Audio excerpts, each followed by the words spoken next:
আমি পুলিশ, এই পরিচয় দিতে স্যার ভয় লাগে, লজ্জা লাগে স্যার। একটা বাহিনীর ফোর্স হয়ে যে আমি নিজে পরিচয় দিব, আমার নিজের লজ্জা লাগে।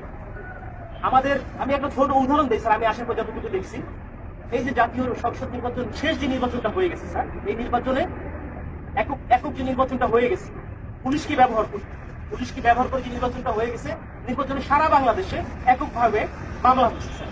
কিছু মামলা গায়েবী মামলা, যে মামলাগুলো ভিত্তি নাই, এই মামলাগুলো আমাদেরকে দিয়ে করাইছে স্যার। সাধারণ জনগণ যারা আছে, বিএনপি যারা আছে, জামাত, যে কিছু জানেই না, তাদেরকে আমাদের গ্রেফতার করা লাগছে স্যার।